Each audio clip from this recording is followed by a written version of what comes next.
നമസ്കാരം. നുറങ്ങ് വൈദ്യത്തിലേക്ക് സ്വാഗതം. അപ്പോൾ മഴക്കാലം തുടങ്ങി. ഇനിയിപ്പോൾ ജലദോഷം, കഫക്കെട്ട്, വിട്ടുമാറാത്ത ചുമ, അങ്ങനെയുള്ള കാര്യങ്ങളൊക്കെ വരാം.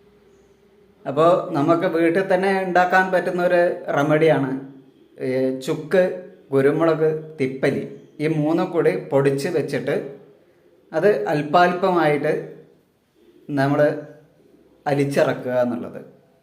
പിന്നെ മറ്റൊന്ന് വിചാരിച്ചു കഴിഞ്ഞാൽ കഫം ഇളകി പോവുക എന്നുള്ള ഇതിൽ കഫം കെട്ടി നിൽക്കും തോറും നമുക്ക് ബുദ്ധിമുട്ടുണ്ടാവും.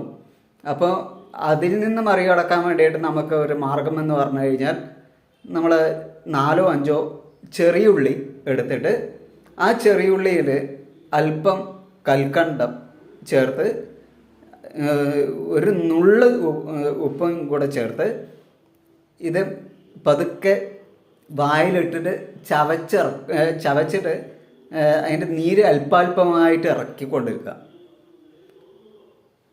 ആ അല്പാൽപമായി ഇറക്കിക്കൊണ്ടിരിക്കുന്ന സമയത്ത് കഫം ഇളകി പോകാനും നമ്മളെ റെസ്പിറേറ്ററി സിസ്റ്റത്തിനെ അത് കുറച്ചും കൂടെ ഈസി ആക്കാനും സാധിക്കും. അപ്പോൾ മറ്റൊരു അറിവായി അടുത്ത സെക്ഷൻ കാണാം.